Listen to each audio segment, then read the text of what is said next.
Hi అండి, నమస్తే. Welcome to my channel Telugu cooking tips. ఈరోజు నేను మంచి స్వీట్ ఐటెం చూపిస్తున్నాను. డబల్ కా మీఠా అండి. బ్రెడ్తో చేసే డబల్ కా మీఠా చాలా అంటే చాలా బాగుంటుంది. తిన్న కొద్దీ తినాలనిపిస్తుంది, అంత టేస్ట్ ఉంటుంది. అయితే ఈ డబల్ కా మీఠా ఎలా చేయాలో ఇప్పుడు ఒక్కసారి చూసేసేద్దాం. డబల్ కా మీఠా కోసం అనేసి నేను 5 బ్రెడ్లు తీసుకున్నాను. వీటిని ఈ సైడ్స్కి ఉంటాయి కదా, ఈ సైడ్స్కున్న వాటిని అన్నింటిని తీసేసేసుకున్నాను. ఈ బ్రెడ్ను ఇలా 4 భాగాలుగా కట్ చేసేసుకోవాలి. ఇలా చిన్న చిన్న ముక్కలుగా కట్ చేసేసి పెట్టేసుకుంటున్నాను. మిగతా అన్ని బ్రెడ్లు కూడా ఇలాగే కట్ చేసి పెట్టేసేసుకోవాలి. బ్రెడ్ అంతా కూడా ఇలా ముక్కలుగా చేసి పెట్టేసేసుకున్నా, అంటే ఒక బ్రెడ్కి 4 ముక్కలు కట్ చేసేసి పెట్టేసేసుకున్నాను. ఇప్పుడు దీన్ని ఇవి డ్రై అయ్యేలాగా చూసుకోవాలి. అంటే ఎండలో పెట్టుకుంటే డ్రై అవుతాయి, లేదంటే ఒక 3-4 అవర్స్ అలా గాలికి ఉంచేస్తే కూడా డ్రై అయిపోతాయి. అయితే ఒకవేళ అర్జెంటుగా కావాలి అనుకున్నప్పుడు దీన్ని కొంచెం పెనం మీద వేసి కొంచెం కాల్చుకుంటే కూడా డ్రై అవుతాయి. ఇలా నేను పెనం పెట్టుకొనేసి దీనిపైన కొంచెం గట్టి పడేంత వరకు కాల్చుకుంటున్నాను. కొంచెం సేపు ఇలా ఒక 2 మినిట్స్ చేసుకుంటే ఇది డ్రై అయిపోతుంది బ్రెడ్. ఇలా ఇంకొక సైడ్ కూడా తిప్పేసేసుకోవాలి. ఇంకో సైడ్ టర్న్ చేసేసుకొని కొంచెం సేపు ఇలా కాలనివ్వాలి బ్రెడ్ను. అయితే ఇది డ్రై అయిపోతుంది, అంటే గట్టి పడుతుంది బ్రెడ్. ఇలా వేయించుకున్న తర్వాత కొంచెం సేపు, అంటే ఒక అరగంట సేపు పక్కన పెట్టేసేసి ఈ బ్రెడ్ అనేది ఇలా గట్టిగా అయిపోతుంది. ఇప్పుడు స్టవ్ ఆన్ చేసేసుకొని డిష్ పెట్టుకున్నాను. డిష్లో ఆయిల్ వేసేసుకున్నాను. కావాలంటే నెయ్యిలో కూడా వేయించుకోవచ్చు బ్రెడ్ను, కానీ నేను ఆయిల్ వేసి వేయించుకుంటున్నాను. ఆయిల్ వేడైంది. ఇప్పుడు ఇందులో బ్రెడ్ వేసేసుకోవాలి. ఇవి బ్రౌన్ కలర్ వచ్చేంత వరకు ఫ్రై చేసుకోవాలి ఆయిల్లో. ఇలా బ్రౌన్ కలర్ వచ్చేంత వరకు ఆయిల్లో వేయించుకోవాలి. వేయించుకొని వీటిని పక్కకి తీసేసుకోవాలి. ఒక ప్లేట్లోకి తీసేసుకోవాలి.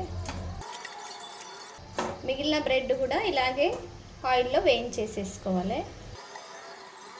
బ్రెడ్ అంతా కూడా ఇలా ఆయిల్లో వేయించేసి పెట్టేసేసుకున్నాను. ఇప్పుడు షుగర్ సిరప్ ప్రిపేర్ చేసుకోవాలి. ఇప్పుడు ఇదే డిష్లోకి నెయ్యి వేసుకోవాలి. 1 స్పూన్ వరకు నెయ్యి వేస్తున్నాను. ఇప్పుడు ఇందులో డ్రై ఫ్రూట్స్ వేయించుకోవాలి. నెయ్యిలో నేను ఆల్మండ్స్ వేస్తున్నాను.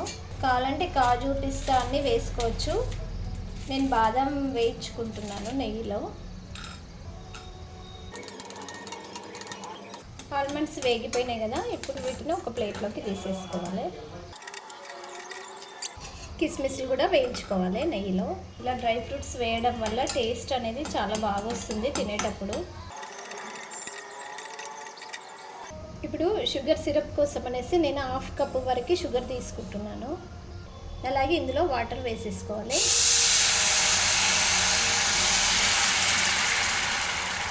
హాఫ్ కప్ వరకు వాటర్ తీసుకుంటున్నాను. అలాగే మంచి ఫ్లేవర్ కోసం అనేసి నేను ఇలాచీ వేస్తున్నాను. ఇలాచీ వేయడం వల్ల టేస్ట్ అనేది చాలా బాగుంటుంది, మంచి ఫ్లేవర్ వస్తుంది. ఈ షుగర్ సిరప్ కొంచెం లేత పాకం ఉన్నప్పుడే స్టవ్ ఆఫ్ చేసేసుకోవాలి. ఇంకొంచెం పాకం రావాలి. ఇలా అన్నప్పుడు ఇది ఇలా తీగలాగా రాగానే ఆఫ్ చేసేసుకోవాలి. ఇంకొంచెం రావాలి, కొంచెం పాకం రావాలి, కొంచెం సేపు.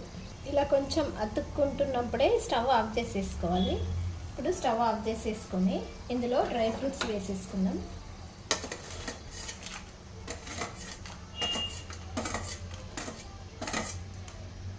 అలాగే వేయించి పెట్టేసేసుకున్న బ్రెడ్ కూడా వేసేసుకుందాం.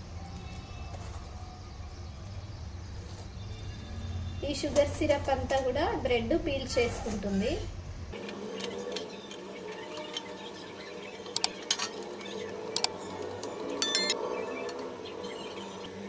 దీన్ని ఒక 2 మినిట్స్ పాటు అలాగే ఉంచేసుకోవాలి. ఇంతే అండి, ఎంతో టేస్టీగా ఉండే డబల్ కా మీఠా రెడీ. జ్యూసీగా చాలా టేస్ట్ ఉంటుంది, బాగుంటుంది. చాలా టేస్ట్, చాలా అంటే చాలా బాగుంటుంది. ఇప్పుడు దీన్ని సర్వ్ చేసేసుకుందాం.